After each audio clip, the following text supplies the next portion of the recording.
Thanks, Susanna. Hello, everyone. I will be covering Pillar 3 of the DECA related to Pakistan's digital economy. There's a lot of stuff to cover here, so these slides are not exhaustive and would highly encourage you when you have time to read the Pillar 3 in the research study for additional information. This is a very exciting time for Pakistan's digital economy. 85%, about 80 to 85% of adults today now have internet-connected smartphones. Of the country's 100 million smartphone users that have internet connections, about 50 million, half of them came just in the last 5 years. This represents a lower income, less educated group of individuals whose first experience with a computer comes through their smartphones. Coupled with this, the rapid growth in financial inclusion, which has been dominated by mobile wallets, the new economy is now connected in ways that were previously unreachable and perhaps unimaginable. It's important to note that the majority of growth in bank accounts now has come on the back of mobile wallets, not people going to bank branches. And these are being created on internet-connected smartphones. Mobile wallets now represent over 70% of the growth in the overall financial inclusion during the last 5 years. So it's a key enabler of financial inclusion. This is why the telco infrastructure that needs to still connect 35 million people outside the coverage of cell towers becomes, so important.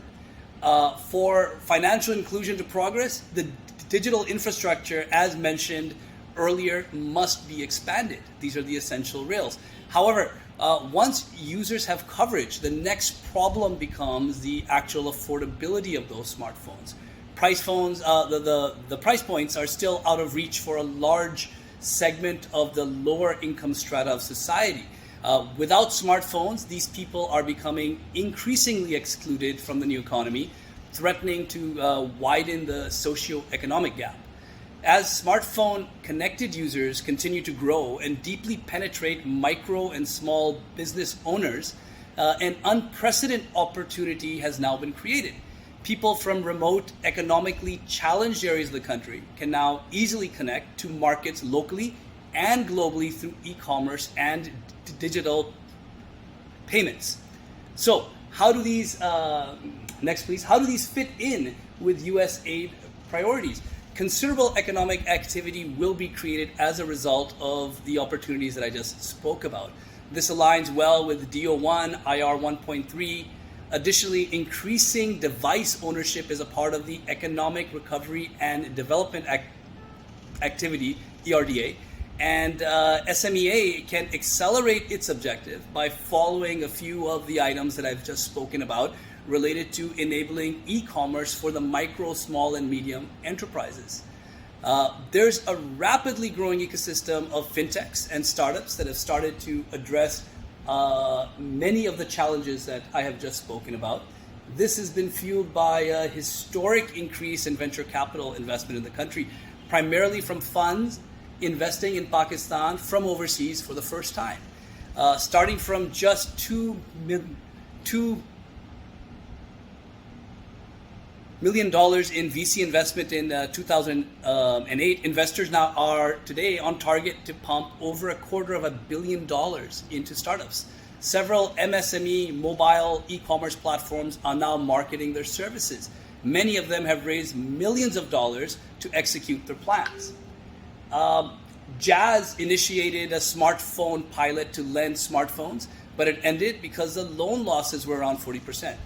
A lot of work now is in place and is being proposed to block mobile phone connections associated with people who take smartphone loans and don't repay them to increase the viability of these smartphone loans.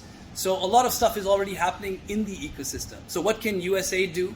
Well, it could engage DFC to provide loan guarantees for smartphones to allow the private sector to further improve its scoring algorithms to lend and increase the rate of people who actually repay.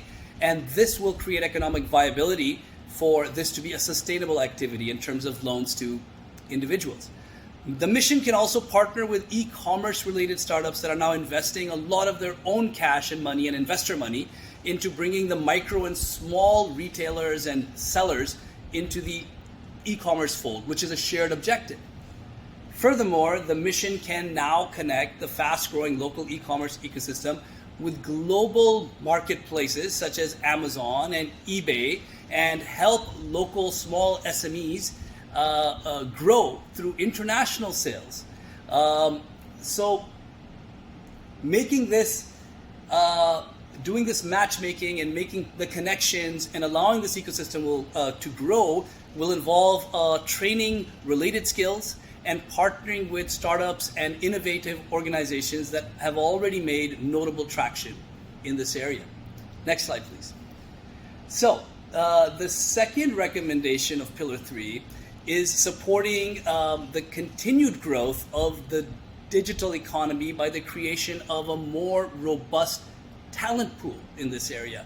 Pakistan's economy is rapidly going online across all industries, all sectors, and this has created a huge spike in the demand for IT resources and skills, which is now in short supply. Only 20,000 IT graduates are produced from formal institutions in Pakistan, and of these, only 10%, around 2,000, have the required skills to be employable by the industry, which has a voracious need for the talent. So there's a mismatch. At the same time, Pakistan today is among the third or fourth largest country exporting IT freelancers globally through international platforms like Upwork and Fiverr. This shortage in IT talent has led to IT salaries increasing over 100% over the last year with a high churn. And this is threatening the growth, the fast momentum that's being gained in this new online ecosystem. So it needs to be solved. Solving these problems, it falls in line with the existing USAID priorities, including NBSP, DO3, SPO, which deals with establishing internship opportunities for the training and further creating these skill sets among students. It also fits in with DO3, which supports digital skill and enhancement of the capacity of those skills. There is an existing activity, that's encouraging, but it needs to be augmented. For example, the GOP launched a DigiSkills program, which is an online training platform to impart practical skills to individuals so they can start freelancing and get absorbed into industries. There are organizations like the Enablers who have gathered over 1 million youth and are now training them on how to sell on international platforms like Amazon and eBay. And Pakistan, as I mentioned earlier, has a vibrant and large community of freelancers who are working on international platforms like Upwork and Fiverr. So we do have resources. So what can USAID do? Well, first of all, USAID can sponsor apprenticeship program that allow technology organizations to teach practical in-demand work skills on the job. As these apprentices get trained in the private sector, they will be hired either by the company that was training them or placed into industry with bankable skills, contributing to the growth of this IT pool without having to compete lengthy 4-year programs at formal institutions through which they often can't get hired anyway. So USAID should engage with the private sector and international e-learning platforms like Udemy, Coursera, Udacity to provide local language translated, easy to understand version of IT classes that are already being used internationally, and encourage the mass absorption of the content through smartphones in a way that's digestible by the local audience and the population to train them on these new skills. There's already a precedent for doing this at scale. Lastly, the vast pool of freelancers can also be directed inward inside the country to provide services to local companies as they hunt for talent. Local freelance marketplaces will give freelancers additional opportunity to increase their incomes and helping with the new economy move forward by increasing the size of the talent pool. Next slide, please. Third, and finally, a recommendation I'd like to share for Pillar 3 is around accelerating private sector investment into the digital economy. A very sharp increase in international venture capital investment has occurred, and 28 startups raised over $56 million during COVID last year, which is phenomenal. This year so far, 60 startups have already raised about $250 million USD. These startups are now cash rich, highly innovative, have super smart teams, and are innovating in areas like fintech, agritech, e-commerce, and insurtech. These are all described in considerable detail in the report, so I encourage you to read that again.